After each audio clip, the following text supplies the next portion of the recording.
Madame, Monsieur, bonsoir. Le monde est immense au-delà de nos murs d'habitation. Ce samedi, c'est le momentum de la Côte d'Ivoire qui faisait une élection présidentielle pour se choisir un chef d'État pour les 5 ans à venir. Mais il s'agit, osons le dire, d'une élection relativement burlesque qui voit un candidat briguer un troisième mandat jugé parfaitement illégal par ses opposants. C'est Alassane Ouattara en l'occurrence. Et en présence donc, il y a aussi Henri Konan Bédié et Pascal Affi N'Guessan qui ont préféré, on l'a dit hier, l'oxymore du boycott actif et de la désobéissance civile, n'ayant même pas fait campagne et ont aussi boudé les temps d'antenne organisés sur le service public de la télévision ivoirienne, la RTI, donc pendant la semaine qu'a duré la campagne. Et enfin, un candidat indépendant KKB, donc Bertin, qui ses ambitions donc étaient de sauver la Côte d'Ivoire du cataclysme.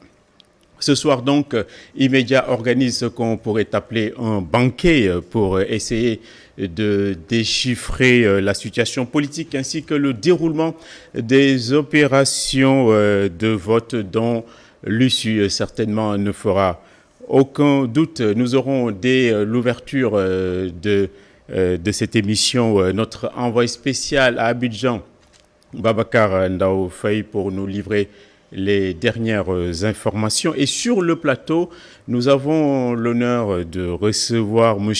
Alun Tine, donc d'Africa Jom Center. C'est un laboratoire d'idées. Quand on anglicise, ça donne un think tank. Bonsoir, M. Tine, d'avoir répondu à notre invitation. Merci, bonsoir. Merci. Nous avons également deux autres invités, des frères ivoiriens. Le premier, donc, c'est Kouadio Fortune. C'est un des conseillers du délégué régional du RHDP ici au Sénégal. Merci, Monsieur Fortune, d'être là à Immédiat. Merci, le plaisir est partagé. Et nous avons également avec nous sur le plateau Monsieur Raphaël Zié, c'est le représentant du Front populaire ivoirien, le FPI. Merci, Monsieur Zié. Merci, monsieur. Très bien. On va commencer par le parti ou la coalition au pouvoir avant d'aller donc à Abidjan. Monsieur Fortune, est-ce qu'aujourd'hui, 31 octobre, donc dernier samedi de ce mois, est-ce qu'on peut dire qu'il y a eu vraiment élection en Côte d'Ivoire?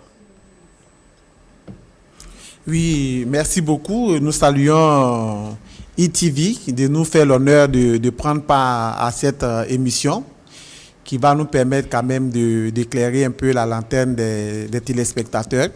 Effectivement, comme il est stipulé dans la constitution ivoirienne que le dernier samedi du mois d'octobre, de 5 ans après, le mandat en cours du chef d'État, il faut organiser les élections présidentielles. Donc aujourd'hui, effectivement, a eu lieu en Côte d'Ivoire et un peu partout dans le monde où les Ivoiriens résistent. Il y a eu effectivement des élections présidentielles qui se sont tenues. Et vous avez pu voter ici? Alors nous avons voté à l'ambassade de Côte d'Ivoire au Sénégal. Ça s'est très très bien passé. Il y avait de l'affluence. Voilà, il y avait de l'affluence. Les Ivoiriens sont sortis, ils ont manifesté leur devoir civique en toute liberté. Avec zéro incident. Avec zéro incident, ce qui est très important. Très bien. On va interroger M. Zié, votre frère donc, du FPI. M. Zié, merci.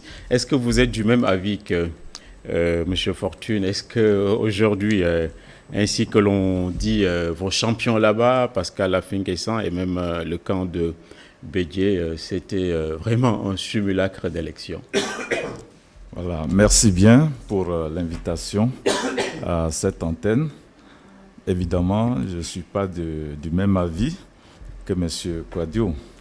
Pour nous, il n'y a pas eu d'élection. Voilà, il n'y a pas eu d'élection. Et ce qui s'est passé, qu'ils considèrent être une élection, ben, je crois que les chiffres sont là, les images sont là, et je pense qu'on a suffisamment de temps pour rentrer dans les détails. Très bien. Vous avez parlé dans votre camp avec les amis de Bédié de boycott actif. Oui. Boycott actif, beaucoup de gens n'arrivent pas à comprendre. On boycotte une fois pour toutes et puis c'est terminé. Qu'est-ce que ça veut dire boycott actif? Non, pour nous d'abord, comme les conditions n'étaient pas réunies, les élections, c'est un processus qui va à un terme. Quand les étapes du processus ne sont pas respectées, c'est comme un match de football, vous connaissez le résultat avant même de jouer. Donc, si c'est moi qui fais partie de ces équipes qui doivent compétir, mieux vaut m'abstenir, parce que pour éviter, par exemple, des blessures inutiles, si je connais déjà le résultat, surtout quand c'est en ma défaveur. Voilà. Donc, les conditions ne sont pas réunies. Si on dit qu'il n'y a pas d'élection, si on n'y est pas allé, c'est parce que les conditions minimales même ne sont pas réunies. Très bien. Voilà. Très bien. Nous reviendrons à vous. Nous allons poser une première question à Luntun. Merci encore une fois d'être avec nous. On sait tous que la Côte d'Ivoire, c'est le phare économique de l'UEMOA, de notre sous-région. Tout ce qui s'y passe doit nous intéresser. S'il y a des risques de troubles, ça doit nous inquiéter. Est-ce que ce qui s'est passé aujourd'hui là-bas, donc en Côte d'Ivoire, on peut appeler ça, intituler ça élection? Écoutez, nous, on a fait c'est même pas un article, mais c'est un rapport sur les pathologies de la démocratie en Afrique. Et si vous prenez le texte qui a été écrit depuis longtemps, en réalité, on devait présenter ça au mois de février-mars. À cause du coronavirus, on ne l'a pas fait. Mais quand les Ivoiriens l'ont lu, ils n'ont pas été. Et déjà, on demandait de ne pas faire cette élection. C'était ça. De permettre aux Ivoiriens de s'asseoir, de discuter, et bien sûr d'avoir aussi, comme on dit, un consensus extrêmement large entre les différents acteurs. Mais qu'est-ce qu'on fait du calendrier? Pour pouvoir aller aux élections. Il y a un calendrier. Vous savez, mieux vaut patienter sur le calendrier, renforcer la paix, renforcer la sécurité, parce qu'aujourd'hui, nous avons des acteurs extrêmement, comme on dit, opportunistes, qui profitent de la vulnérabilité des États pour attaquer. Et ce n'est pas la première fois qu'on a attaqué. Vous savez, au nord de la Côte d'Ivoire, on sait ce qui se passe. Donc, il faut être extrêmement vigilant parce que nous avons une région hyper fragile aujourd'hui, hyper vulnérable. Et nous avons peur, sérieusement, par rapport à ce qui se passe en Côte d'Ivoire et ailleurs. Les risques de déflagration sont réels. Et ça aussi, c'est parce que nous n'avons pas aujourd'hui les mécanismes régionaux, les mécanismes institutionnels régionaux assez forts. Parce que ces mécanismes-là même sont même contrôlés effectivement par ceux qui veulent faire le troisième mandat. On écoute, on entend souvent les discours de Ouattara. Quand on lit le fond de sa pensée, il dit qu'il a réussi à stabiliser ce pays. Il n'y a pas raison que des Cassandres viennent dire qu'il y a risque de perturbation là-bas. Donc il a tout sécurisé. Il n'y a pas de raison de reporter quoi que ce soit. Le pays est stabilisé. Ce n'est pas la Côte d'Ivoire de 2010 ou 2011 qui était particulièrement troublée qu'on voit aujourd'hui à l'une. Écoutez, nous l'avons écouté. Dire qu'il n'a rien fait, franchement, c'est du délire.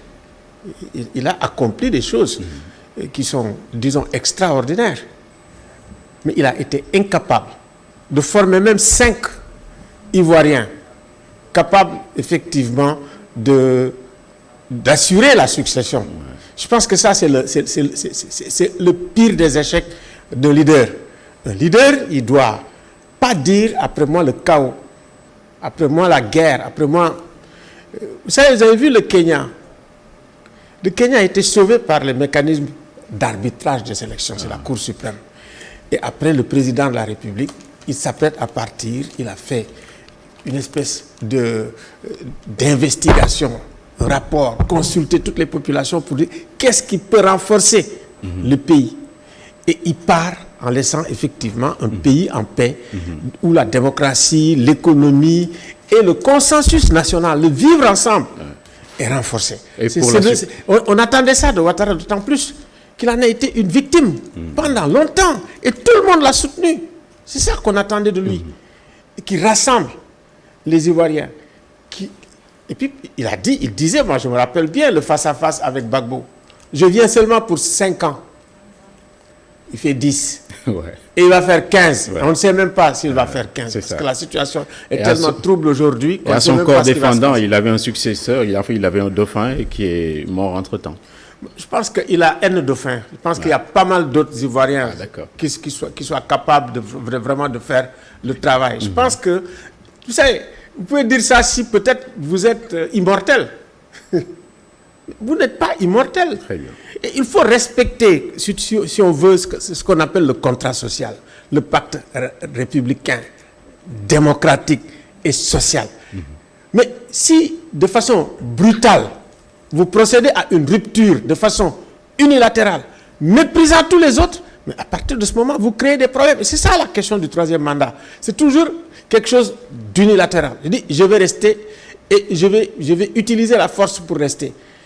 Si dans une élection, vous êtes obligé de mobiliser les militaires, mais vous n'allez pas à une élection.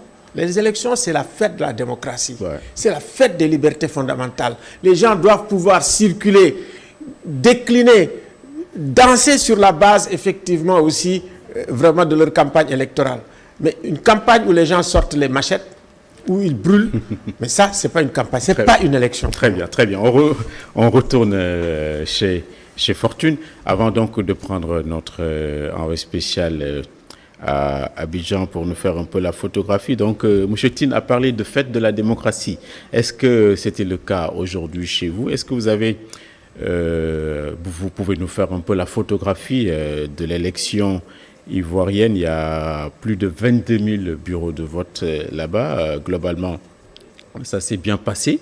Est-ce que les Ivoiriens ont réellement voté massivement aujourd'hui, d'après les informations dont vous seriez en possession? Ok, mais avant de vous répondre à votre question, j'aimerais un peu me tourner un peu vers ce que M. Tim vient de dire. Je vais dire que la Côte d'Ivoire a quand même 60 ans d'indépendance. Ouais. C'est déjà une maturité, c'est l'âge de la maturité. Et les Ivoiriens savent très bien ce qui est mieux, ce qui est bien pour eux. En Afrique, on a tendance à toujours dire qu'on écrit et on donne. Mais ce qui est écrit, ce n'est pas la Bible, ce n'est pas le Coran. Voilà, donc c'est des propositions. C'est des propositions qu'on fait, mais ça ne veut pas dire que tes propositions que tu apportes sont une solution. Mais ça peut contribuer à amener des solutions. Donc, il n'y a pas un modèle de démocratie, que ce soit à l'occidental, que ce soit à l'africaine. Chaque pays, chaque dirigeant a sa méthode de comprendre et de voir ce qui peut être bien fait pour, l'essentiel, permettre à son peuple d'avoir un mieux-être et un bien-être. C'est ça qui est important. Ouais. Parce qu'on a vécu pas mal de démagogues qui ont promis à la population. Il y a eu tellement de textes écrits, il y a eu des grands conseillers en communication juridique et tout, mais il y a des pays qui sont allés au chaos. Donc voilà, donc il n'y a pas un modèle, donc il faut toujours écouter et suivre ce que l'autre fait et on peut toujours apporter un additif. Mais par rapport à l'élection, que je veux les informations qu'on a, c'est que il y aura beaucoup d'abstention. Est-ce que c'est les mêmes que vous avez? Bon, pour le moment, il y a des domaines sur lesquels, quand je me retrouve, je laisse la barre belle à ceux qui sont habilités à le dire. C'est plus précis, c'est plus clair et ça évite des interprétations. Je pense que nous sommes dans un État, nous sommes dans un pays très bien organisé avec des institutions qui existent depuis 1960, donc qui sont toujours peut-être relayées par des personnes et des chefs d'État. Donc ce sont les mêmes institutions que le président de la République a trouvées, mais avant lui, d'autres organisaient les élections par le ministère de l'Intérieur. Donc depuis 2010, on a procédé à ce système de une CEI, commission électorale indépendante. Ouais. Mais sinon, le président, avec cette aimabilité, de aussi dire bon, qu'on a déjà fait une première élection en 2015, et je permets à mon ministre de l'Intérieur de reprendre le processus normal. Mais c'est dans le même cadre de la démocratie qui permet aux différents partis de la société civile, à tout le monde de se retrouver et de discuter. Très bien. Pour ce qui s'agit du Front populaire ivoirien, on a entendu son leader dire qu'il n'y a pas eu d'élection aujourd'hui en Côte d'Ivoire. Et ses adversaires du pouvoir lui ont dit, mais sur quelle planète il vivait? Est-ce que vraiment... Parce qu'il y a eu élection aujourd'hui en Côte d'Ivoire. Les absents ont tort. Oui, on ne peut pas le dire ainsi.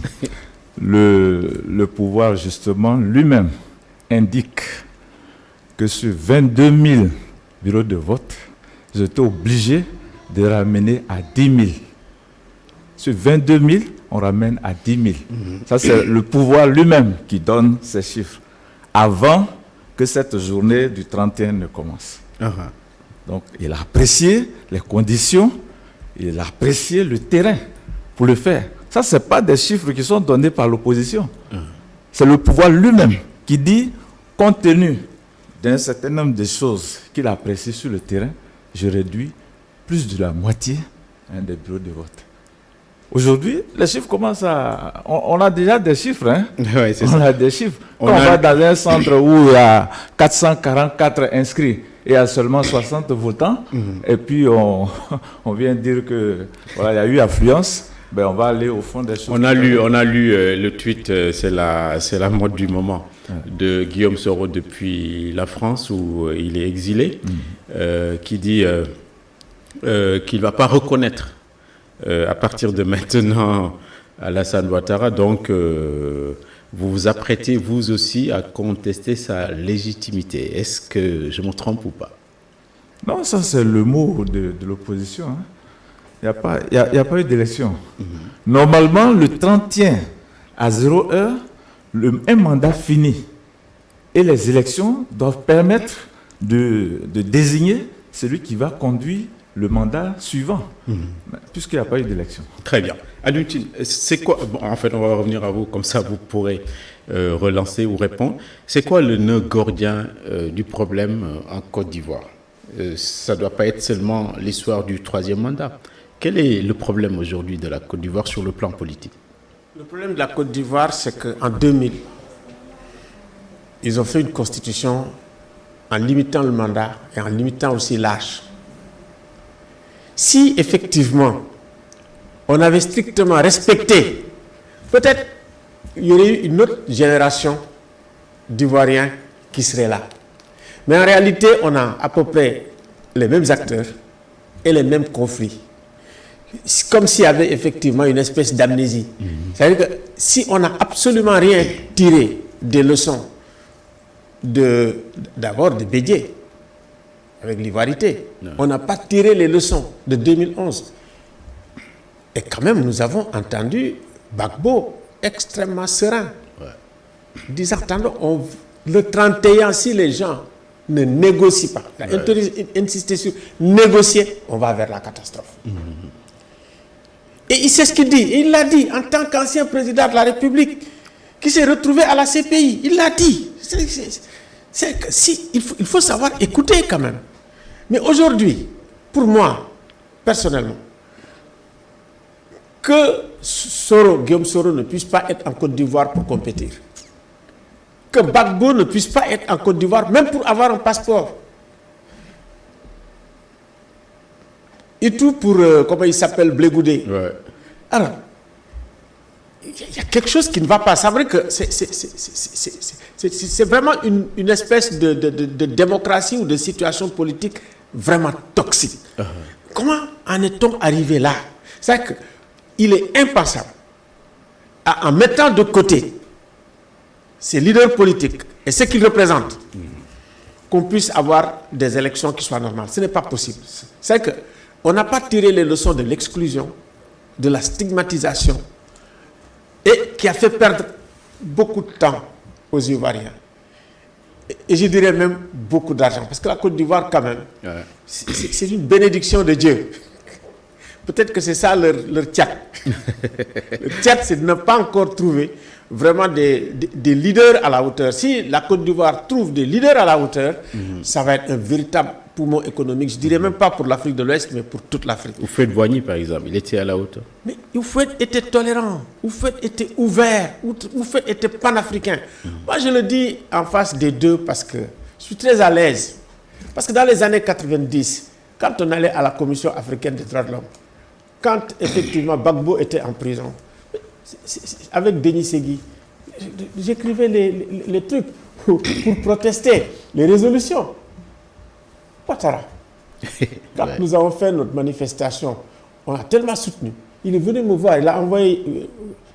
vous connaissez Osiwa, de la Fondation Soros. Mais quand il m'a reçu au Méridien Président, il m'a dit, Alioune, vous faites un travail fantastique. Je vais dire à mon ami Soros de vous financer. Et c'est comme ça que Soros a eu l'idée de créer Osiwa ici. Et tout le travail a été fait par Sidia Touré, qui était son directeur de cabinet à l'époque. Donc, ça y est. Et 2011, quand les gens étaient au... Comment ça s'appelle encore?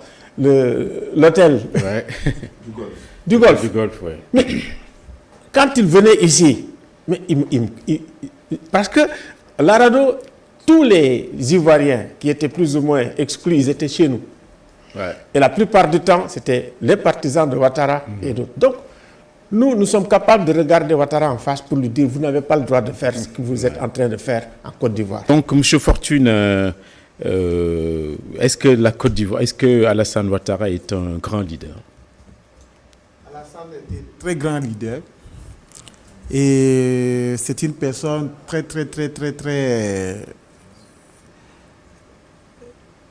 une personne très intéressante et qui a de grandes valeurs, très humaniste. C'est une personne qui a un grand esprit ouvert et qui parle beaucoup de paix.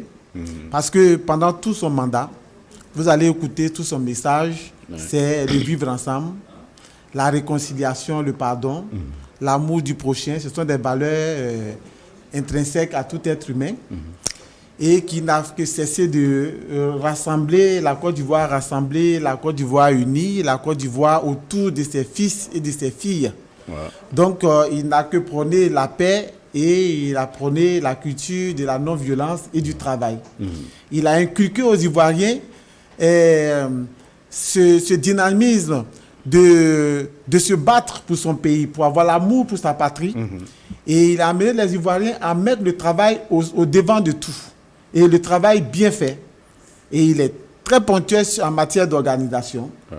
Et ce n'est pas un divin. C'est normal que certains puissent le critiquer parce qu'on est tous habités de deux raisons. On a le côté négatif de nous, on a le côté positif. Maintenant, chacun peut interpréter en fonction de la situation et de la situation à son égard et trouver que ce n'est pas un bon. Comme d'autres aussi peuvent voir en fonction de la situation où ça les arrange pour dire c'est un bon. C'est ça. L'autre question, c'est qu'est-ce qui s'est passé avec quand il s'est décidé à choisir un dauphin qui s'appelle Amadou Gon Coulibaly, Dieu ait pitié de son âme. Il ne savait pas qu'il était malade et que sa maladie était particulièrement grave. Voilà. Bon, sur ce point, ce que je vais dire, c'est qu'il y a le parti d'Alassane Ouattara qui est le RDR. À part, et vous avez la coalition de tous les autres partis qu'on appelle le RHDP, y compris le PDCI, UDPCI, tous ceux qui étaient au Golfe, comme M. Tim l'a dit, et qui ont réfléchi, mais ce n'est pas au Golfe, même depuis Paris, pendant les accords de Makossy et tout, ils ont réfléchi à la mise en place d'une plateforme politique où tout le monde se retrouve sous la vision oufouettiste. Donc, on parle du RHDP, qui est le Rassemblement des oufouettistes pour la paix et la démocratie. Donc, ce n'est pas le candidat Alassane Ouattara qui choisit quelqu'un du RDR, mais il choisit dans un vocal plutôt organisationnel avec plusieurs tendances qui se retrouvent, des libéraux, des démocrates, et chacun en fonction de ses tendances. Ouais. Maintenant, lui, les autres ont choisi, il a proposé. Il dit, bon, moi, si je devais faire un choix, je le ferais sur Amadou Bon. Mais le choix a été fait. Vous savez que nous sommes des êtres humains. Tu peux beau choisir, d'autres vont apprécier, d'autres ne vont pas apprécier. Mais avec le temps, il a fini par se faire aimer, par se faire entendre et par se faire accepter. Donc, il n'y a personne sur Terre qui peut dire que je suis sain à 100%. Chacun a sa petite maladie, que bon, on ne sait pas qu'est-ce que demain, le lendemain va faire. Donc, on ne peut pas dire que c'est pas sachant qu'il était malade ou pas. Mais ce qui est sûr, c'est qu'il a donné bonne mine, il a donné bonne impression jusqu'à ce qu'il quitte définitivement ce monde. Très bien. Voilà. On peut rebondir avec M. Zier. Donc, beaucoup vous reprochent donc votre division au sein de l'opposition. Pourquoi vous n'êtes pas allé vous rallier à Bédié pour avoir plus de capacité et de force? Pourquoi ça n'a pas pu se faire? Bon, je pense que la question ne s'est pas posée. Dans un premier temps, l'opposition s'est arrangée. S'il y avait élection, si le processus était bien huilé, aller aux élections et au second tour, voilà, soutenir celui qui arriverait en tête. Normalement, c'est comme ça se fait dans les bonnes démocraties. Voilà. Donc, ça, c'était faisable. Si vous les voyez unis aujourd'hui, ça veut dire qu'il y avait possibilité de trouver une raison qui puisse les unir. Et c'est une première.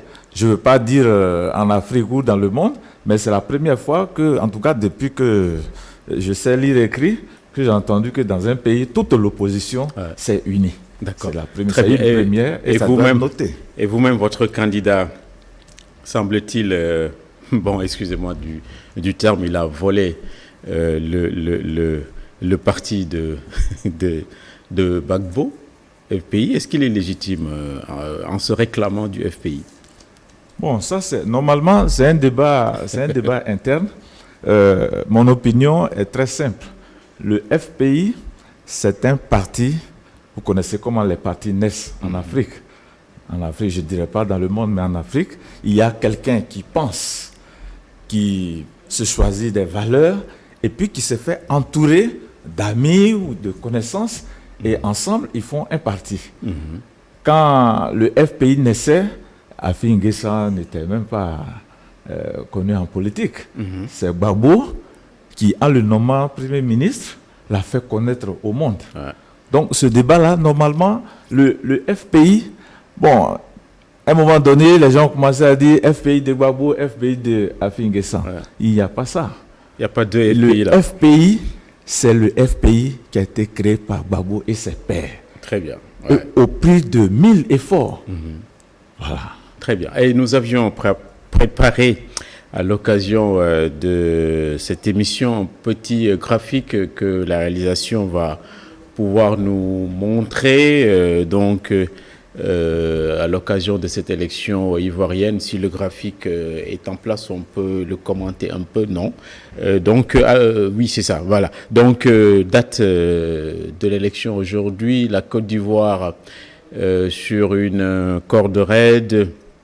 L'élection se déroule dans un contexte tendu. Tous les commentateurs et les observateurs l'ont dit.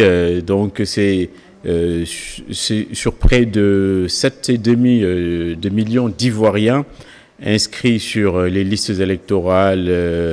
Environ 3 millions 3 millions vont pouvoir voter, et donc ce qui constitue 45%, ce qui constitue 45% donc des gens qui ont retiré leur carte. Et la Côte d'Ivoire compte aujourd'hui quelques 25 millions d'habitants.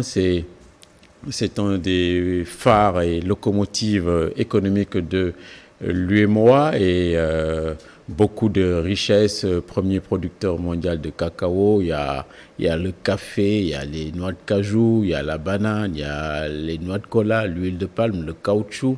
Tout cela est très très important pour ce pays qui est en train d'être un grand pays sur le plan économique en Afrique, en devançant beaucoup de pays. Et depuis l'arrivée de Gbagbo, les taux de croissance donc sont très très importants. Il y a même eu des années où c'était des taux à 2 chiffres. Donc cette élection, ces 4 candidats qu'on voit. Merci beaucoup donc à notre infographe pour cette belle infographie. Nous allons nous tourner du côté de Alioune Tine. Donc, on vous a lu quelque part dans la presse cette semaine ou l'autre semaine. Vous disiez que beaucoup de gens que vous aviez soutenus ont fini par vous trahir. Est-ce que Alassane Ouattara fait partie de ces gens qui vous ont déçus? Bien sûr, Alassane nous a terriblement déçus. Vous savez que quand, en 2012, après l'élection du président Macky Sall, il venait ici, son protocole m'a contacté pour me dire, Alioune, il faut dire à Macky Sall que je vais venir un jour avant. Le premier jour, c'est pour voir Maître Wade. Parce que Maître Wade, quand même, il a beaucoup fait pour Alassane Ouattara. Et le deuxième jour, je viens à l'investiture. Donc, pour dire les liens qu'on avait. Quand j'arrivais à l'aéroport, il y a très peu de gens qui pouvaient entrer au salon. Même les ministres. Quand je dis Alioune, il me fait la bise et tout. Mais tout de même, je ne m'attendais pas à ce qui se présente pour un 3e mandat. Déjà. Parce qu'il avait demandé 1. Ensuite, il a fait 2. Maintenant, il me semble qu'il a créé une situation sur le plan économique quand même appréciable. Donc, il donne la main. Et franchement, il se met à la disposition de l'Afrique. C'est comme ça qu'on voyait. C'est que sortir par la grande porte de l'histoire, c'est complètement raté. Voilà. L'autre, c'est Alpha. Ouais. Moi, j'étais le coordonnateur pour la libération de Alpha dans les années 2000. C'est vrai. Donc, on a travaillé pour quand même qu'il y ait des avocats, Boukounta Diallo, Maître Ousmane Ngom, Maître Amadi Ali Khan. La plupart des réunions, ça se tenait chez nous, avec les Babacar Touré, le professeur, il s'appelle encore, Bourgi, et comment dirais-je, son ami béninois. Donc, c'est vraiment des amis intimes. Donc, on a travaillé, on a été le voir en prison. Et c'était très difficile, on ne pensait même pas qu'on allait nous laisser entrer. Et on a continué à travailler avec lui. C'est pour ça que quand j'étais, il n'y a pas longtemps, j'étais à Conakry, il m'a reçu. Donc bon, il était très fâché pour dire, écoutez, c'est à peu près la même chose que j'entends aujourd'hui dire Ouattara. Voilà, ce n'est pas les standards de la démocratie qu'il faut appliquer en Afrique. Mais non, nous disons, on ne l'applique pas, mais asseyez-vous avec l'ensemble des acteurs politiques et réinventons une démocratie ensemble. Mais ce n'est pas quelqu'un qui va dire, voilà, c'est pas possible. Vous ne pouvez pas créer une, comment dirais-je, une espèce de chien-lit, comme on l'a fait aujourd'hui en Côte d'Ivoire, pour dire aux Occidentaux, taisez-vous, les Occidentaux l'ont trop soutenu. Et continuent à le soutenir. Mais Ouattara, on l'a entendu, il a pris exemple sur la Chine. La Chine où il n'y a pas d'élection, où il y a un Léviathan, en fait, un leader incontestable et tout ça. Et la Chine est en train de larguer ou de devancer même les États-Unis en termes de puissance. Est-ce que vous savez pourquoi? C'est la discipline. Ils ont un système, ils sont cohérents par rapport à leur système. Il n'y a pas d'anarchie là-bas. Non, ils sont Parce que la démocratie, souvent, c'est l'anarchie. Ils sont cohérents par rapport à leur système. Ouais. Vous savez, les prédateurs en Chine, vous ne restez pas, hein. Que ce soit la Chine ou le Japon, les gens ne s'amusent pas avec la prédation. Ouais.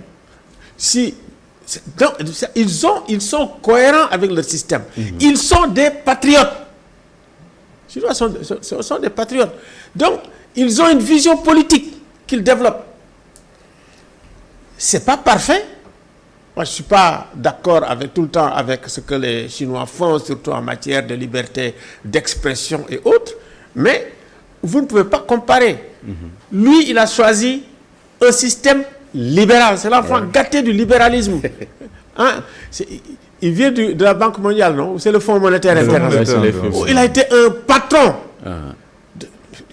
Aujourd'hui, tout de même, le libéralisme économique, le libéralisme français, on attendait sur le plan de la démocratie qu'il fasse avancer la Côte d'Ivoire et qu'il permette également à l'Afrique de plus avancer. Je pense que si tout le monde occidental l'a soutenu, c'est pour ça. Si tout le monde l'a respecté, c'est pour ça. Mais ce n'est pas effectivement pour qu'il vienne comme... Ce n'est pas possible. Que Yaya Jammeh demande à faire un troisième mandat, on peut comprendre. Ouattara, s'il le fait, mais c'est pas possible, c'est terrible, c'est une catastrophe.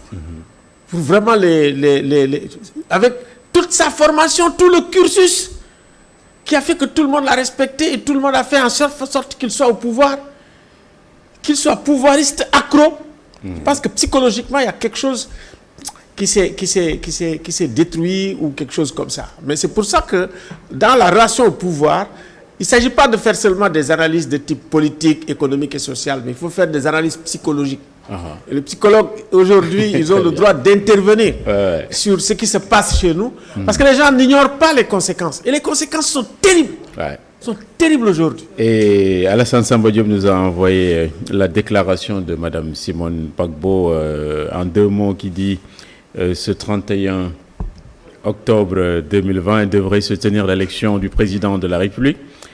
Face à l'entêtement du chef de l'État sortant, M. Ouattara, de briguer un 3e mandat anticonstitutionnel, l'opposition a lancé depuis le 20 un mot d'ordre de désobéissance civile pour faire barrage, etc. Et voilà, c'est le lieu de remercier le peuple de Côte d'Ivoire qui a fait preuve de bravoure, etc., etc.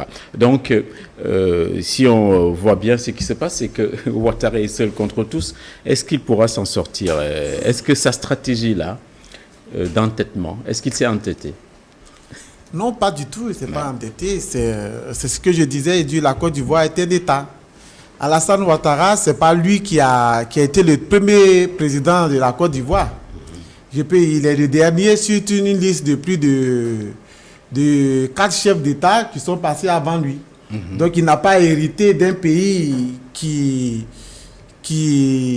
était sur de l'or. Il a hérité d'un pays qui était dans le gouffre, qui avait complètement perdu ses repères au plan économique, au plan social, sur pas mal de valeurs humaines et qui était vraiment passé dans le sens négatif du terme. Donc, il a fait ce qu'il pouvait. Et aujourd'hui, les Ivoiriens l'ont félicité et continuent de le féliciter. Et même si aujourd'hui, lui et ses 3 prédécesseurs qu'on enlève seulement le président Alassane Ouattara, plutôt le président Félix Houphouët-Boigny, il est le numéro 1, celui qui a apporté plus à son pays, sur tous les plans. Très bien. Voilà. Donc si les autres avaient fait l'effort, je pense qu'aujourd'hui, on pourrait dire qu'on a atteint quand même un grand sommet. D'accord. Est-ce que les pays de Pascal Affi-N'Guessan collaborent ou travaillent avec Mme Simone Gbagbo, qu'on va écouter tout à l'heure d'ailleurs? Oui, tout à l'heure, j'avais voulu achever mon intervention sur cette partie. Bon, j'ai dit que vraiment, cette histoire de Affi dans le FPI et tout, c'est une affaire interne. Aujourd'hui, l'actualité, c'est que tout le monde essaie d'aller dans le même sens. Voilà, on est en train de dépasser tout ça et Affi ne cesse de le dire. Si le mentor, et parce qu'il reconnaît quand même que Gbagbo c'est son mentor, si le mentor est là, il se range. Mais c'est parce que, bon, dans ses dires, c'est parce que le mentor est un peu éloigné, qu'il essaie, la nature ayant peut-être horreur du vide, il essaie de combler. Bon, mais je vais revenir un peu, quand on parle de M. Ouattara arrivé au pouvoir, M. Kouadio disait tout à l'heure, il trouve le pays au bord du gouffre. Mais bon, il a trouvé au bord du gouffre, mais qui a mis le pays au bord du gouffre? Parce que quand Gbagbo a été élu, il a fait beaucoup d'efforts. On a utilisé cette technique qu'on appelle le budget sécurisé, qui a tiré son origine de cette philosophie de la plante orpheline. Une plante orpheline, c'est-à-dire qui n'a ni racine, mais qui se débrouille à vivre. Cette plante est à Ouida, au Bénin. C'est à partir de là qu'on a tiré cette... C'est-à-dire que le pays peut se suffire à lui-même. M. Tine l'a dit tout à l'heure. On a beaucoup de potentialités. La Côte d'Ivoire est bénie. Donc, c'est les hommes qui viennent diriger. Il y a deux choses aujourd'hui. Babo a dit, s'asseoir et discuter, c'est important. Deuxième chose, ce qu'on écrit, il faut le respecter. Comme on a dit tout à l'heure, en Chine, est-ce qu'on a une fois lu en Chine que, voilà, élection de président, ceci, est-ce que, voilà, parce que ça dépend de sur quoi le peuple se base pour se diriger. C'est pas donc, ce qu'on écrit, il faut le respecter. Ce qu'on dit, il faut le respecter. Aujourd'hui, le problème qui se pose, c'est parce que M. Alassane Ouattara n'a pas respecté ce qu'il dit, il n'a pas respecté ce qui est écrit de... Très bien. On a des réactions d'ailleurs de Simone Gbagbo ainsi que du président Ouattara. On va voir avec la réalisation si les éléments sont prêts. On va les diffuser tout de suite. Chers compatriotes, ce samedi 31 octobre 2020 devrait se tenir l'élection du président de la République du Côte d'Ivoire. Face à l'entêtement du chef de l'État sortant, M. Alassane Dramane Ouattara, de briguer un troisième mandat, ce qui est anticonstitutionnel, l'opposition a lancé depuis le 20 septembre 2020 un mot d'ordre de désobéissance civile pour faire barrage au viol de la Constitution, notre loi fondamentale. Ce mot d'ordre a été fidèlement suivi sur toute l'étendue du territoire national. C'est le lieu de remercier le peuple de Côte d'Ivoire qui a fait preuve de bravoure et de patriotisme. C'est aussi le lieu de présenter ma compassion à toutes les familles endeuillées et mes vœux de prompt rétablissement aux blessés. Chers compatriotes, ce jour, 31 octobre 2020, il n'y a pas eu élection en Côte d'Ivoire. Notre pays se retrouve ce soir donc dans une situation de vacance de pouvoir présidentiel. Il est temps que toute la société ivoirienne, plus particulièrement l'opposition politique, la société civile et les patriotes qui se soucient de l'avenir de notre pays, se donnent les moyens de mettre en place un gouvernement de transition. Ce gouvernement aura pour mission principale de jeter les bases d'une vraie réconciliation nationale et de créer dans les meilleurs délais les conditions d'une élection présidentielle démocratique et apaisée. La Côte d'Ivoire doit se remettre sans tarder sur les rails de la vraie démocratie pour un développement harmonieux et dans la paix. Que Dieu bénisse la Côte d'Ivoire. Que Dieu nous bénisse tous. Je vous remercie. Ça, c'est leur problème. En France, vous aviez combien de mandats avant que Sarkozy ne change la Constitution? Aux États-Unis, avant que Roosevelt ne change la Constitution, il y avait combien de mandats? En Chine, il y a combien de mandats? Il n'y a pas de limitation de mandats. En France, il n'y avait pas de limitation de mandats jusqu'il y a 20 ans. Ce pays est un pays jeune. Nous voulons la stabilité, nous voulons l'organiser. Et en Allemagne, Mme Merkel est en train de faire son 4e mandat. Pourquoi vous n'en faites pas un problème? En Italie, c'est la même chose. Et puis vous devez arrêter d'imposer les normes de l'Occident aux Africains. Nous sommes suffisamment majeurs pour gérer nos pays. Nous le faisons en fonction de nos objectifs. La Côte d'Ivoire est un pays qui est sorti de crise, qui a besoin de stabilité, et c'est au nom de cette stabilité que j'ai personnellement accepté de faire ce mandat auquel j'avais renoncé. Donc je crois que ça suffit comme ça. Je vous remercie. On va demander à Alioune Tine d'abord de réagir par rapport aux propos de Alassane Ouattara, c'est-à-dire les normes ivoiriennes sont de bonnes normes d'après lui. Et Simone Gbagbo qui dit également que dès aujourd'hui, il y a vacance du pouvoir en Côte d'Ivoire. Est-ce que tout cela vous inquiète ou vous rassure, Alioune? Écoutez, il y a d'abord un lapsus. Il me semble qu'il faut le relever. J'ai accepté de faire ce mandat, donc c'est acquis. C'est le coup KO. Non, mais il va gagner parce qu'il n'y a pas... Ça, c'est clair. En réalité, quand vous dites je vais faire un troisième mandat, ce n'est pas pour perdre. Parce que c'est trop risqué. Quand vous le dites tel qu'ils l'ont fait, et dans les conditions que c'est fait, c'est trop risqué. Sauf s'il y a une révolution, s'il y a un truc extraordinaire. Mais on est dans l'enlisement et l'impasse politique en Côte d'Ivoire, déjà. C'est que avec cette candidature inopportune, inconstitutionnelle, parce qu'effectivement, elle l'est. Là, on crée une situation vraiment de, comme dit l'autre, de catastrophe. Alors, Mme Gbagbo est une bête politique, quoi qu'on en dise. Elle parle comme une femme d'État. Que Dieu bénisse la Côte d'Ivoire comme un chef d'État parle. Et anticipe au gouvernement. On a d'ailleurs la situation... il dit au gouvernement de transition. C'est-à-dire de réconciliation, gouvernement de mission, etc. Donc on anticipe déjà sur la situation. On fait comme si l'élection n'avait pas eu lieu tel qu'ils ont fait. Donc on va vers une situation pratiquement inextricable.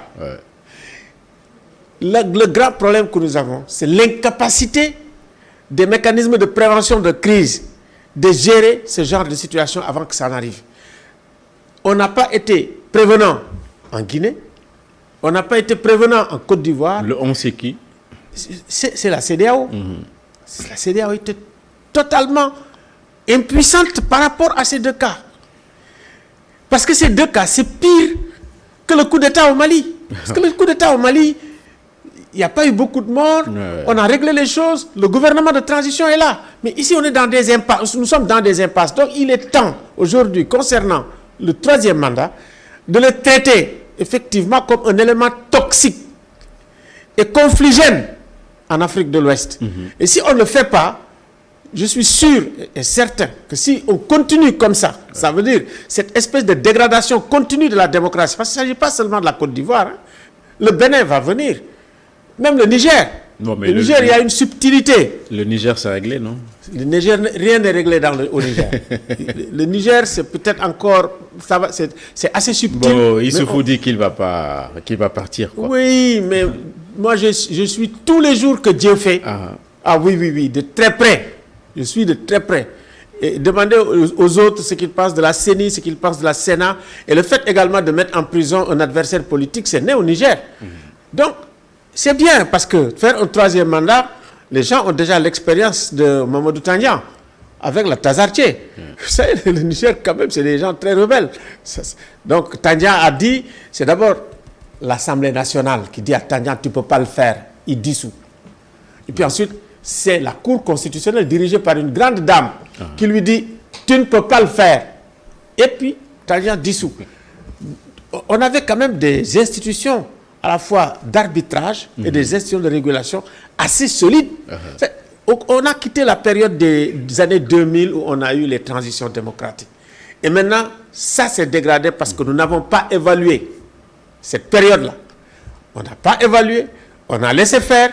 Et ceux qui ont profité des transitions sont en train aujourd'hui de saboter tous les acquis que nous avons eus et qui inquiètent aujourd'hui toute la communauté internationale. C'est ça, voilà, on va laisser le soin d'abord au FPI de réagir par rapport aux deux déclarations. D'abord, Alassane Ouattara et Madame Simone Gbagbo. Oui, donc comme je le disais, il revient sur des exemples sur la Chine, sur des pays qui... Donc, je disais donc la solution par rapport à ça, c'est de respecter ce qu'on dit et de respecter ce qu'on écrit dans la loi fondamentale.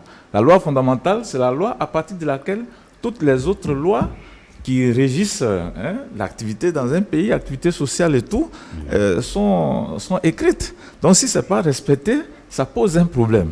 Souvent, on dit qu'il est un grand économiste, il a un bon bilan, tout ça. D'accord, le bon bilan certes, mais avec quel taux d'endettement qu'il nous laisse? Parce que Gbagbo, comme il disait tout à l'heure, M. Kouadio, Alassane a trouvé le pays au bord du gouffre. Mais je voulais dire que ce gouffre-là qu'il a créé, c'est la rébellion. Et là, l'élément que je voulais souligner, c'est qu'en politique, une fois que vous faites des élections, que les élections sont achevées, les résultats sont acceptés, il faut laisser les personnes gouverner. S'il est élu pour 5 ans, laissez-le gouverner tranquillement pour 5 ans. S'il a des résultats aujourd'hui, c'est parce qu'on l'a laissé gouverner. Un pays, ça se gère avec ceux qui sont au pouvoir et avec ceux qui sont dans l'opposition. Si vous avez une opposition tranquille, bon, je ne dis pas tranquille pour être là, passive, à dormir, non, mais qui joue son jeu, mais quand même qui laisse les gens qui sont au pouvoir gouverner. Donc on l'a laissé gouverner pendant 10 ans.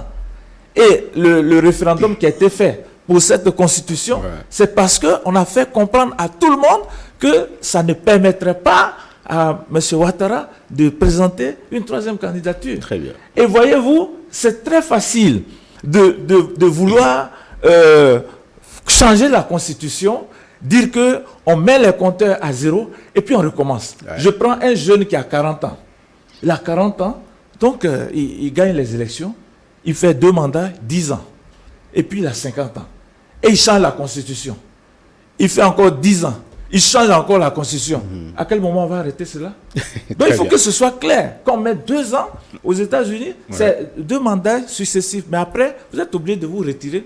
Si vous avez encore les reins solides, vous pouvez revenir une autre fois. Très bien. Donc quand on prend les exemples sur certains pays, il faut qu'on puisse voir comment... Voilà, M. Fortune, on a entendu votre champion, votre candidat, parler de la Chine, de l'Italie, etc.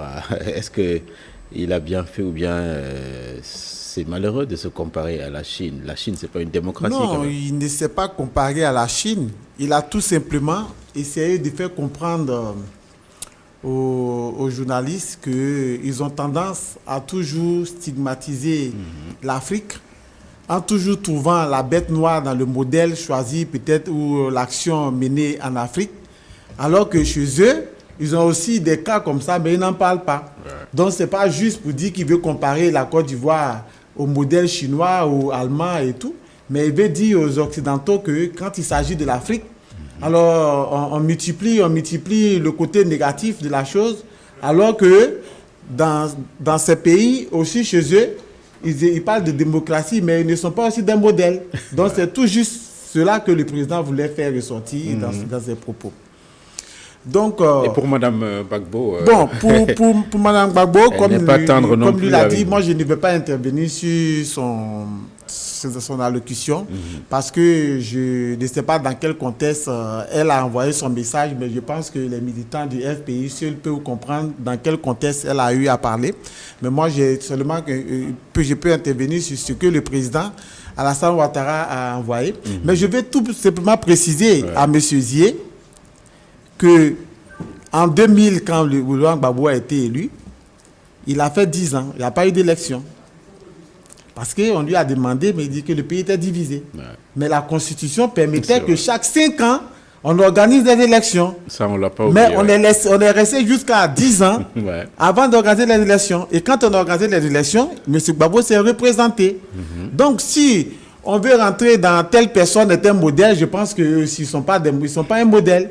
Parce que quand on avait demandé au président Bédié que les députés du PDCI avaient demandé à Bédié qu'il ne faudrait pas qu'on refasse un référendum, mais plutôt qu'on amène les tests à l'Assemblée nationale pour seulement stipuler les éléments qui étaient plutôt conflictuels. C'est-à-dire qu'on laissait toujours l'âge, on laissait toujours les 2 mandats et on enlevait seulement les quelques éléments qui pouvaient être conflictuels. Mais le président Bédié, c'était le président du directoire du RHDP. Ouais. Et c'est lui qui a tout dirigé. Et le président Afi N'Guessan, comme il a dit que lui, c'est le président Gbagbo qui reconnaît comme le représentant du FPI, mais Afi N'Guessan a affirmé qu'il ne partira pas au référendum tout simplement parce que ça permettait au président Alassane Ouattara de briguer un deuxième mandat en 2020. Donc ça a été très bien dit. Un troisième mandat en 2020. Donc ça a été très bien dit. Mais pourquoi ils ne sont pas partis au référendum s'ils savent très bien que ce référendum permettait au président Alassane de ne pas être candidat? Alors, les gens interprètent la Constitution, chacun prend et dit ce qu'il a dit, je dis que c'est comme ça, et on dit telle personne a eu à dire. Mais c'est écrit en français. Eux-mêmes peuvent prendre et lire. Et on dit telle personne, même c'est comment dirais-je, c'est un juriste qui a dit, mais vous-même, vous êtes des intellectuels. Vous partez demander à une autre personne de vous dire est-ce que telle personne peut être candidat, mais toi-même tu es un intellectuel, tu lis et puis tu dis ça ne c'est pas possible. Très bien. En tout cas, on a dans les interprétations de la Constitution. Monsieur Zier, avant de vous laisser reparler, on a reçu une situation donc qui remonte à 16h30, c'est-à-dire sur l'élection en Côte d'Ivoire, c'est-à-dire le pays est encore coupé en deux. Au nord, on voit beaucoup de verts, donc le vote s'est bien passé. Et voilà, la carte est là à l'antenne, ça s'est bien passé. Il y a beaucoup de, je ne sais pas c'est quelle couleur, c'est du jaune, du moutarde, je ne sais pas. Quelques difficultés et puis beaucoup de rouge au sud. Ça veut dire que le pays est coupé en deux. Je vais d'abord demander à Lune un peu de nous commenter un peu cette carte. Ça veut dire que les divisions sont là et que les lendemains risquent de déchanter en Côte d'Ivoire. Très bien. C'est-à-dire que quand on élit un président, on élit un président pour tout le pays. C'est-à-dire que Ouattara, quand vous regardez la carte, n'est pas le président de tous les Ivoiriens, mais c'est le président du Nord. On peut revoir la carte même avec la réalisation. réalisation. La carte. Ouais. Et le président du Nord. Et ça, c'est un échec. Oui, c'est là, la carte est là. Ouais. La carte, vous regardez la carte, c'est le président du Nord. Ouais. Tous les restes ne le reconnaissent pas comme président de la République. Mais c'est lui qui a créé cette situation. Ouais. C'est que le grand problème que nous avons, moi je les appelle les ethnocrates. Les ethnocrates, c'est ça, hein? C'est-à-dire que vous allez vous appuyer. Ça ne veut pas dire tout simplement que les ethnies sont homogènes, pures, etc. En Afrique, on est tous des hybrides. Vous n'avez pas de Peuls purs, vous n'avez pas de Sérères purs, vous n'avez pas de trucs purs, les gens sont mélangés. Mais des fois, quand c'est comme le Rwanda, hein, c'est des parents, les Tutsis et les Hutus. C'est des agriculteurs et des trucs, mais c'est les mêmes peuples. Alors, donc, il nous faut d'abord, travailler à réconcilier nos différentes communautés. Ouais. Je pense que et les conflits communautaires, c'est les conflits les plus meurtriers. Je travaille au Mali, je sais de quoi je parle. Donc, il nous faut aujourd'hui, sur la question de la Côte d'Ivoire, vraiment avoir des initiatives extrêmement hardies, à la fois par l'Afrique et également la communauté internationale. Très bien. Comme on l'avait fait à l'époque, il faut aujourd'hui, dès maintenant, faire en sorte, parce qu'après ces élections, moi je suis en train de lire des choses, les gens sont en train de sortir avec les microbes et les machettes. En ce moment même, on m'a envoyé un... Avec les microbes. Ça, c'est un terme extrême, c'est une métaphore que j'estime méprisante. Ça veut dire, si vous avez vos propres enfants, que vous appelez microbes, entre guillemets, mais c'est le statut méprisant que la société donne à ses enfants. C'est-à-dire qu'ils manquent d'éducation, qui sont exclus sur le plan social et qui sont méprisés. Donc, il me semble qu'il y a quelque chose même que nous devons faire par rapport à ce qu'on appelle les enfants de la rue. Ça, c'est un échec pour la société, c'est pour tout le monde. Mais voilà, le manque d'éducation, le manque de culture, à quoi ça expose les enfants? Demain, c'est eux qui deviennent les Boko Haram au Nigeria. Hein. C'est un peu ça, tous les laisser pour compte. Très bien. Voilà. Vous pouvez intervenir le temps que, en tout cas, la Côte d'Ivoire est scindée en deux. C'est très inquiétant, ça.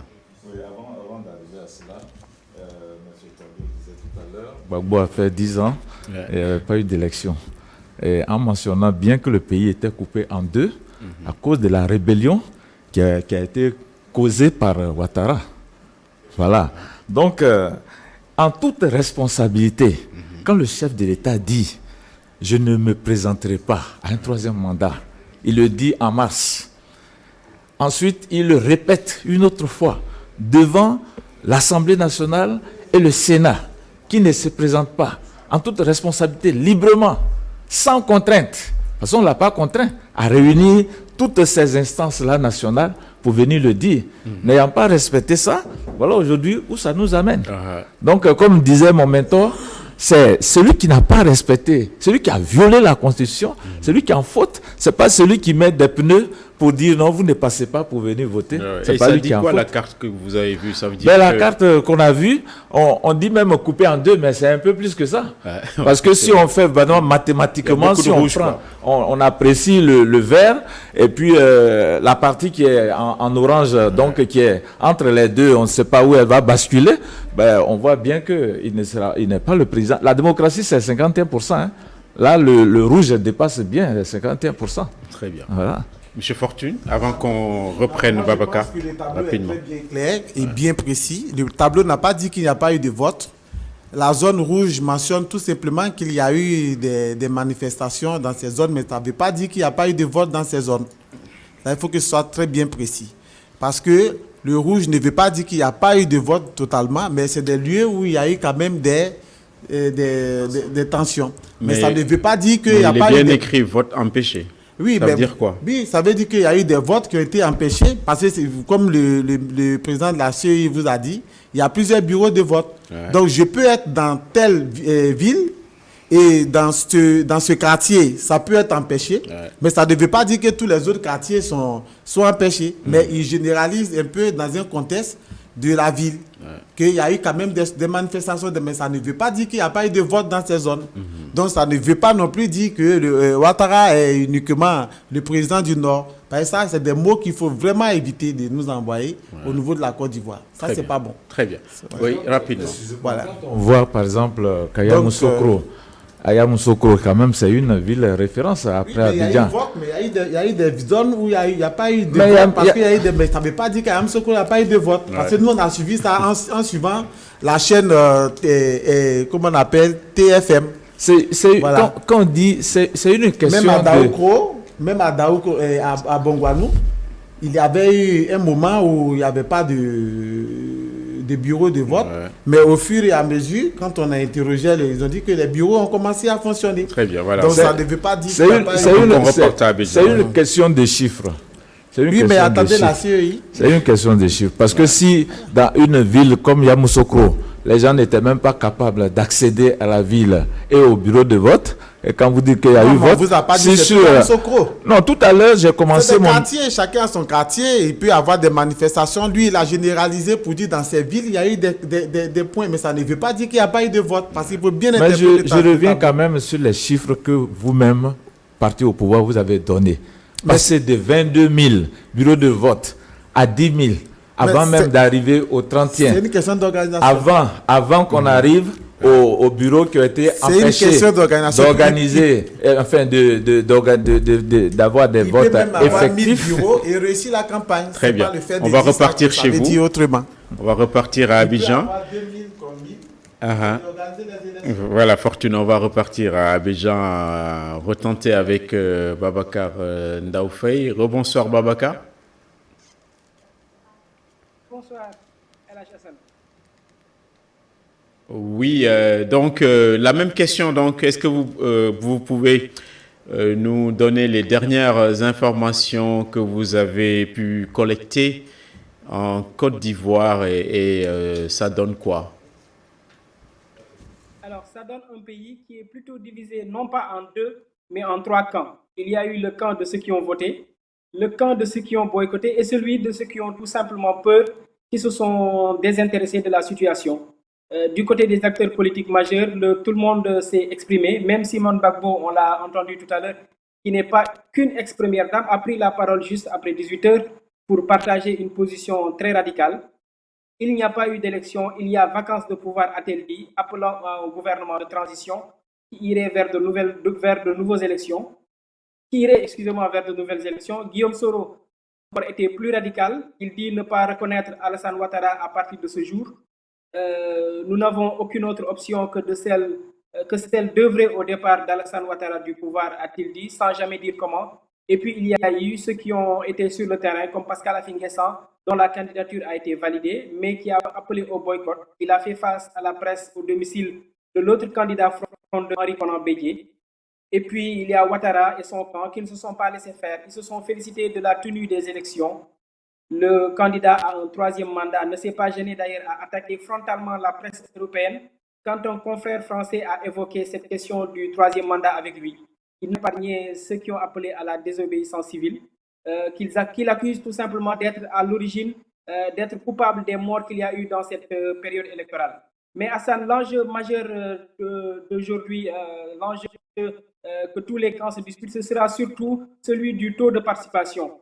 Il était autour de près de 55% lors de la précédente élection en 2015. Cette fois-ci, il sera très difficile, voire illusoire, de faire aussi bien. Vous avez certainement dû le voir dans les images. Ce matin, quand les deux candidats, Ado et KBB, ont fait le déplacement pour voter, il n'y avait quasiment personne en dehors de leurs accompagnants et de la presse dans leur bureau de vote respectif.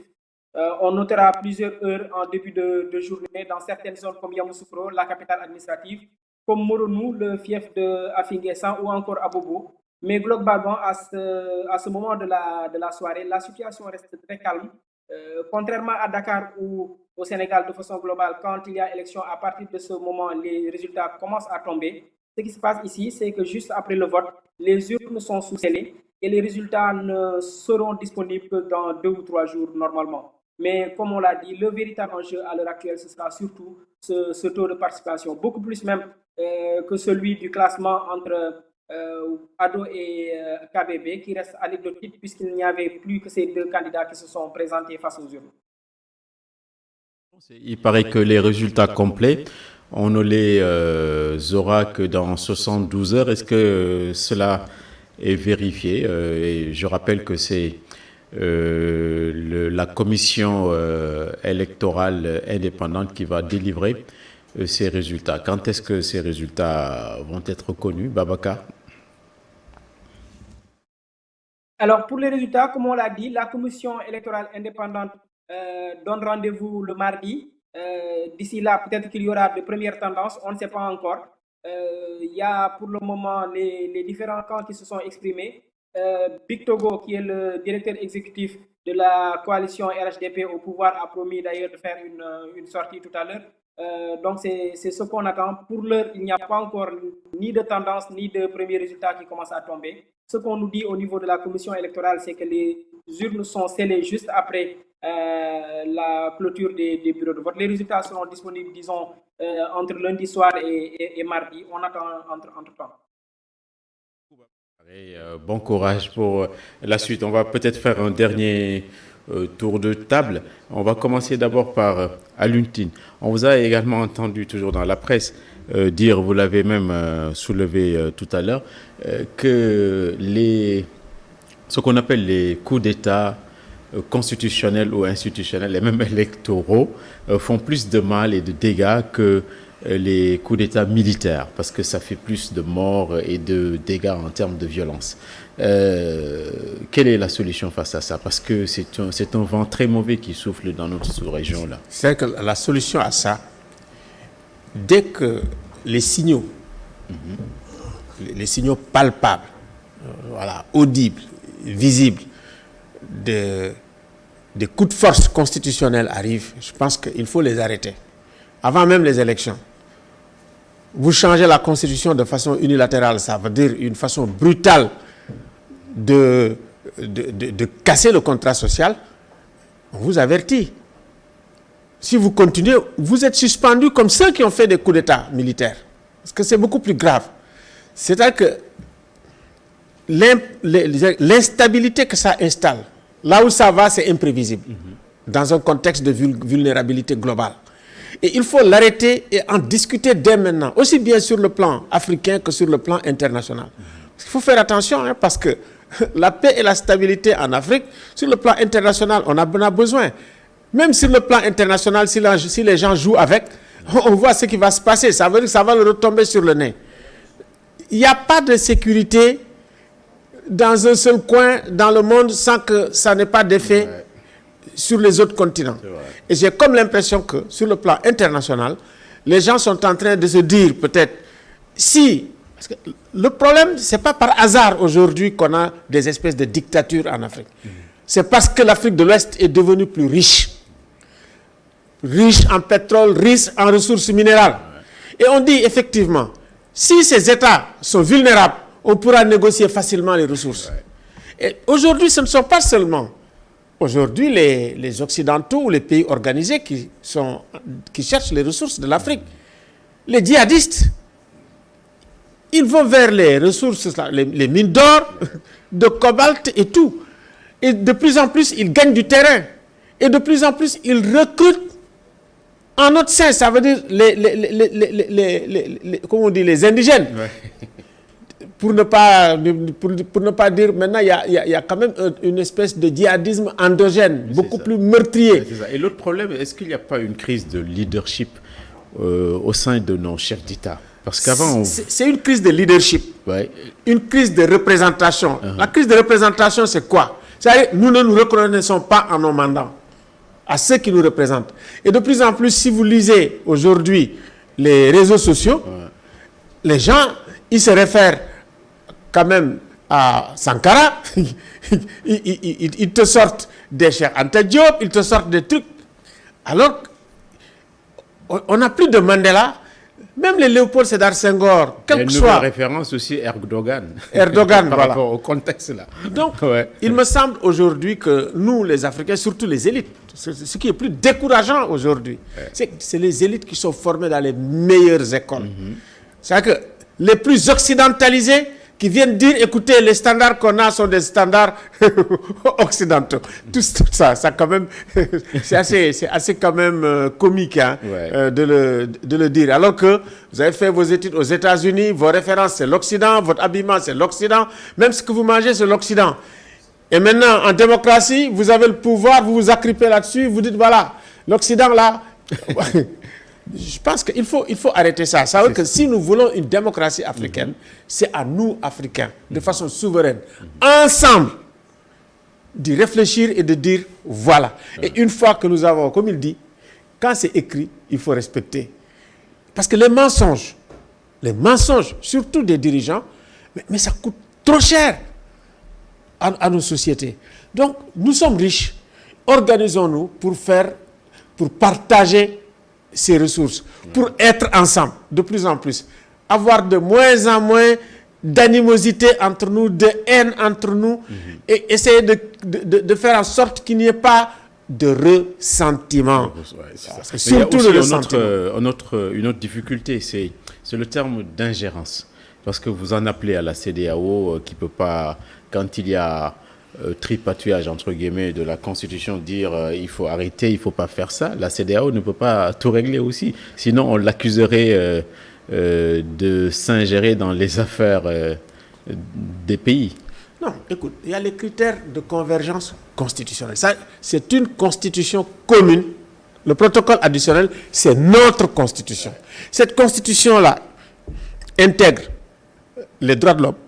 C'est une référence très claire à la Commission africaine des droits de l'homme et à la Charte africaine des droits de l'homme et des peuples. Intègre la démocratie. C'est important. Et puis avec les élections transparentes, démocratiques, apaisées, et la bonne gouvernance, la lutte contre la corruption. C'est une des meilleures constitutions au monde que nous avons.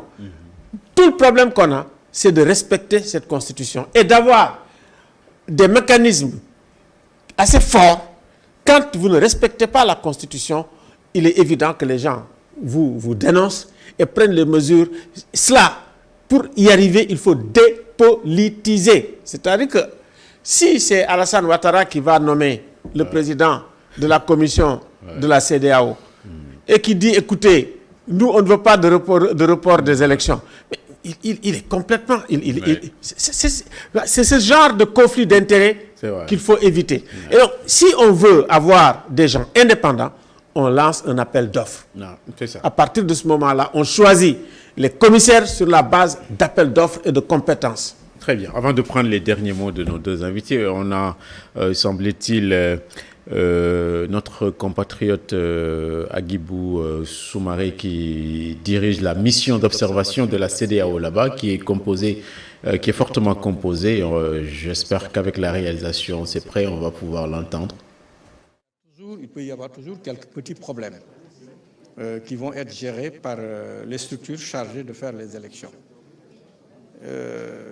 Et ce que j'ai trouvé ici peut être un instrument très important pour les autres pays pour relever les défis. Parce que cela permettra aux autres pays de voir quels sont les problèmes auxquels certains pays peuvent être confrontés dans le management des élections et pouvoir relever ces défis avant les élections. Voilà, M. Zié d'abord.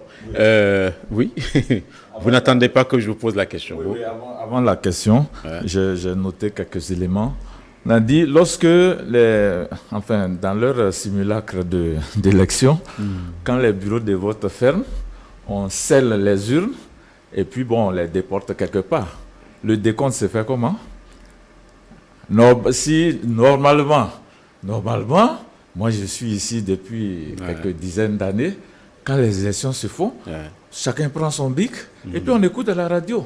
On attend Kébémer, Ablaïwa, tant, machin, tant. À 18h, mais vous avez le décompte. Si on doit sceller, aller déposer quelque part, le décompte se fera au vu de qui? Donc vous avez peur qu'on manipule les... Non, si j'avais participé, je relève juste que cet élément-là, il n'est déjà pas démocratique. Deuxième élément que je voulais évoquer, comme a dit le doyen Tine, si quelque chose se passe dans un pays, comme on dit, quand la case de ton voisin brûle, il faut l'aider à éteindre le feu, sinon l'incendie va arriver chez toi. Donc ici, nous sommes dans un village planétaire. Tout ce qui se passe, on ne peut pas dire que c'est confiné à l'Afrique de l'Ouest. Ça peut, déjà même que nos pays-là sont très, en tout cas, il n'y a pas de frontières.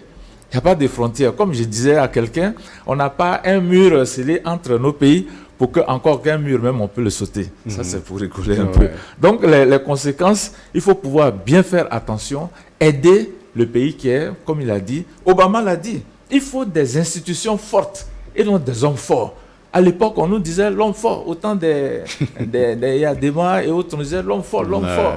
Maintenant, il faut des institutions fortes qui peuvent s'imposer. Et ces institutions, pour qu'elles soient fortes, c'est leur façon d'être alimentées par les hommes. Parce que c'est les hommes qui vont diriger pour choisir celui qui dirige. Si ce n'est pas clair, il n'aura pas les coups de France. Très bien. Monsieur Fortune, est-ce que le camp du pouvoir, donc, qui a toutes les cartes en main, aura assez de hauteur pour pouvoir décanter un peu une situation qui va se compliquer sûrement dans les heures ou les jours qui viennent? Quelle sera votre attitude? Il n'y aura rien de compliqué. Je vais dire tout à l'heure que lorsque M. Zié disait que les unes sont scellées, les unes étaient toujours scellées après les élections. C'est chaque représentant de parti politique qui reçoit son PV, qui envoie rapidement à son parti politique. Mais les unes concernant la CEI avec son représentant au niveau de chaque bureau de vote, scelle et transmet au siège de la CEI locale. Donc, ce n'est pas quelque chose de nouveau. Pour tous ceux qui ont l'habitude de faire les élections en Côte d'Ivoire, c'est le même processus. Il n'y a rien de nouveau.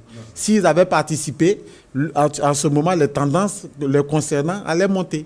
Voilà. Donc, ceux qui ont participé, Kakabe, comme le président Ado, leur parti commence à recevoir les tendances. Maintenant, la CEI s'organise par rapport à la situation et pour sécuriser les unes par rapport à la désobéissance civile. Donc, vraiment, c'est en fonction de chaque contexte qu'on adapte. Donc, il faut qu'ils acceptent par rapport à ce qu'ils ont proposé. Vous pensez que voilà, donc rien n'a changé, tout s'adapte en fonction de la situation. Maintenant, ce qui concerne... Est-ce que Ado ne va pas diriger une partie de la Côte d'Ivoire? Non, pas du tout. Il a fait les 31 régions. Il est le seul président qui est allé dans toutes les régions et qui a reçu le livre blanc de chaque région. et qui sait quelles sont les préoccupations de chaque population, et partout qu'il est parti, personne n'a dit qu'il était nordiste, quoi que ce soit. Et d'ailleurs, c'est lui qui est en train de réhabiliter Yamoussoukro. Voilà, c'est lui qui a été réhabilité Yamoussoukro. C'est pas chez lui. Yamoussoukro qui a été délaissé là. Voilà, qui a été délaissé. Il est en train de réhabiliter. Et il y a eu des régions. Qu'est-ce qu'il fait par exemple, il n'est pas de Jacquesville, mais il a pu faire le pont. Il y a pas mal de régions qu'il a mis des ponts, il a fait des routes, donc il n'a pas cherché à savoir quelle était la région de telle personne, les Tini. Non, ça n'existe pas en Côte d'Ivoire. Ça dit qu'on n'est plus dans cette tendance où on cherche à stigmatiser les régions en disant que tel, non. Même les BT, les BT aiment même je peux dire, mais aiment plus Alassane même que les nordistes. Très bien. Donc on n'a pas ce conflit-là. Oui, c'est ça. Hier, on a reçu un opposant donc, qui a du PDCI, qui a admis, qui a reconnu que Alassane Ouattara avait fait un formidable travail sur le plan économique. Est-ce que vous allez lui emboîter le pas et dire la même chose avant qu'on termine avec... Je reviens dessus. C'est une question, c'est en économie et en finance. Ouais. Quand on dit la Côte d'Ivoire, par exemple, a beaucoup de ressources et qu'au temps d'Oufoué, bon, il nous a amenés à un certain niveau. C'est bien. Si vous pouvez amener quelqu'un à un niveau 100, que vous l'amenez à un niveau 20, ce n'est pas la même chose. Ah, d'accord. C'est-à-dire que vous avez les ressources, vous pouvez amener la personne à un niveau 100, vous l'amenez seulement au niveau 20. Bon, si c'est le niveau 20 que les gens voient, ils vont apprécier. Très bien. Mais j'ai dit, dans le cadre de... Enfin, concernant M. Ouattara, il peut faire du travail. Mais quel endettement il laisse pour nos petits-enfants qui vont payer plus tard. La Côte d'Ivoire est endettée. Mais très endettée. Non, très endettée, je sais ce que j'ai dit. Parce que quand nous sommes arrivés... C'est qu'un pays sans dette. Oui, voilà, ça dépend. C'est mieux en dette que tu investis, plutôt d'endetter que d'empocher. Si vous pouvez me laisser terminer. Oui, mais c'est la même chose. Lorsque nous sommes arrivés au pouvoir, nous avons passé une bonne partie du temps à payer des dettes. Et là, on a limité l'endettement parce qu'on sait qu'on avait des ressources pour pouvoir payer. Et ensuite, maintenant, s'occuper du développement.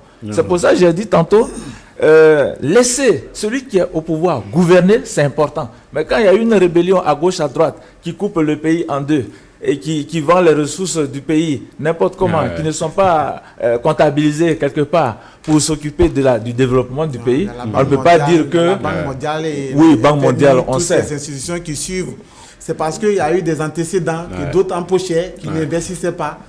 Mais les agences de notation qu'on suit, les business, tout ça, maintenant les pays sont très bien Alassane Ouattara est très bien coté. La dernière question, est-ce qu'on peut le comparer à Houphouët? Oui, c'est son mentor. Houphouët, c'est la personne qu'il a choisi parmi tant d'autres qui me ressemblent. Et il a dit que Alassane Ouattara, il a fait un très bon travail. Donc, Alassane, quand il dit Alassane, il faut te dire tu es Houphouëtiste. Et il est fier de continuer les traces d'Houphouët. Voilà. Quand Houphouët le choisissait, c'était pour régler un problème d'économie. Oui, mais il y avait d'autres Ivoiriens.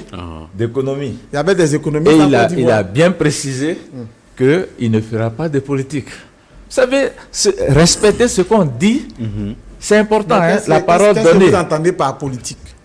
Mais la politique, c'est-à-dire, quand vous venez pour régler des questions économiques... Mais c'est la politique sociale, non, par exemple, la politique économique. Non, par exemple, si vous êtes donc, à la tête d'une banque, vous gérez une banque. Très bien. Quand vous gérez une banque, vous ne faites pas de la politique. Quand vous nommez ministre... Mais il aurait dû le laisser à la banque que de le déplacer pour venir le mettre en tant que Premier ministre. Très bien, très bien. Donc là, c'est pas cohérent. Oui, c'est ça. Donc, on va terminer avec... à Luntine, on a relevé une ancienne phrase de Jacques Chirac, la démocratie serait un luxe pour notre continent. Est-ce que c'est toujours vérifié? Pourquoi à chaque fois qu'on organise des élections, surtout une élection présidentielle, on a tout ce tintamarre, tout ce boucan, les gens sont stressés, sont angoissés. Qu'est-ce qui se passe dans notre sous-région? Écoute, moi je ne suis pas d'accord avec Chirac. Il y en a qui réussissent très bien. Vous allez au Botswana, le président de la République, il quitte le pouvoir, il organise une grande fête. Il danse. Et il est reçu par les gens. C'est que il faudrait, je pense, ce qu'on appelle la religion du pouvoir. Il y a des gens qui estiment que quand ils quittent, c'est fini, c'est la fin du monde. Et il me semble que psychologiquement, je vous ai dit, il y a une dimension psychologique à cet accro au pouvoir qu'il faudrait examiner. Maintenant, l'Afrique de l'Ouest est beaucoup plus riche qu'avant. Dire que Alassane est un mauvais économiste, c'est du délire. Il a réussi des choses fantastiques. Mais il est en train de tout foutre en l'air. Parce que quand même, en matière politique, il faut le dire quand même, c'est un piètre politique. Parce qu'un grand politique, avec ce qu'il a réussi, aurait pu effectivement sortir de la Côte d'Ivoire et sortir la Côte d'Ivoire de l'ornière. Mais en même temps, il y a quand même beaucoup de misère en Côte d'Ivoire. Le seul fait qu'on puisse avoir des jeunes comme les microbes, c'est déjà un indicateur. Ouais. Parce que aussi, il faut que la réussite sur le plan économique, que l'ensemble des Ivoiriens se retrouvent là-dedans. Mais quand il y a quand même des portions comme ça, qui sont des enfants de la rue, qui sont extrêmement nombreux, qui n'ont pas d'éducation, je ne sais pas si vous avez vu, comment dirais-je, l'enterrement, les funérailles. Ouais. Comment il s'appelle encore de Arafat. Didier Arafat. Ah oui, c'est ça. Rien que ça. C'est l'éducation. La profanation, quand ça arrive, et puis ils sont extrêmement nombreux, les jeunes. Et ce gars qui avait un très grand cœur s'est retrouvé comme ça tout simplement parce que, donc, il faut que les ressources, les richesses, que aussi tous les Ivoiriens en profitent. C'est ça. On va terminer par une dernière question qui est aussi une digression. Le Sénégal, c'est une démocratie quand même. Depuis quelques jours, on n'a pas de gouvernement. Le gouvernement va arriver demain à 16h, nous a-t-on dit. Quel type de gouvernement, à quel type de gouvernement vous attendez en tant qu'Africa Jom Center et à l'UNTIN? Écoutez, moi j'ai dit, je ne me prononce pas sur les... C'est pas le plus important, les remaniements ministériels, c'est pas le plus important. L'essentiel, c'est d'avoir une vision et effectivement de trouver des gens à la fois compétents, qui comprennent et qui sont aptes effectivement à mettre en œuvre cette vision que vous tracez. Et nous en avons besoin parce que nous avons beaucoup de problèmes. Moi je dis il y a deux grands problèmes. Aujourd'hui, il faut les régler pour éviter le ressentiment. Un, c'est les inondations. Deux, c'est l'immigration clandestine. C'est-à-dire que les effets de la pandémie, les effets économiques et sociaux de la pandémie. Je pense que si on ne règle pas ces deux choses-là, et ça doit faire partie également de la priorité des priorités quand ça arrive en ce moment-là. Donc, la question de la jeunesse, de son avenir, que la jeunesse ne voit pas son avenir comme une espèce d'impasse.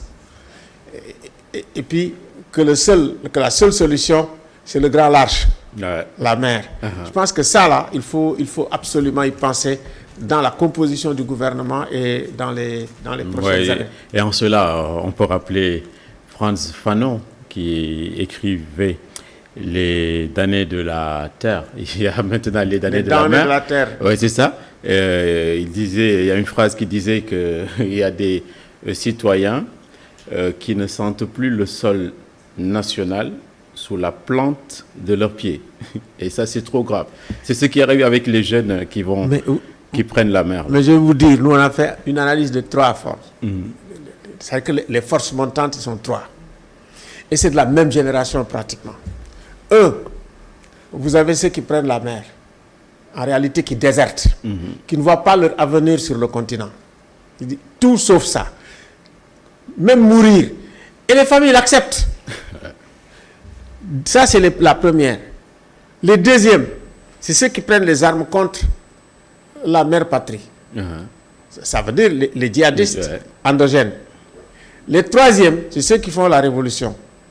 Et effectivement, c'est les Yanamar, c'est les Balais citoyens, c'est les Filimbi, etc. Et vous les avez vus aussi en Algérie, avec le Irak, et au Soudan. Donc, c'est ça qu'on appelle les contre-démocraties. Et ces gens-là, comment dialoguer avec eux et comment les intégrer de façon institutionnelle. Ça, c'est des problèmes et c'est des questions démocratiques majeures. Très bien, très bien. En Côte d'Ivoire, il n'y a pas d'immigration irrégulière. Il n'y a pas ce phénomène-là.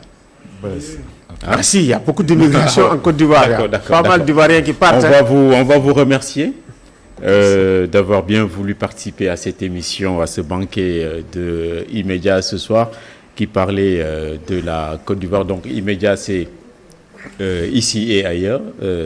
C'est sacro-saint ici. En tout cas, merci et bonne chance aux uns et aux autres. Merci Fortune, merci Zié. Merci beaucoup. Merci également à Lutine. On vous a retenu ici. Merci. Merci à la réalisation. Merci, merci également à la coordination Khalifa Diaraté et Ramatoulaye et les cadreurs et les sondiers qui étaient avec nous ce soir. Bonsoir.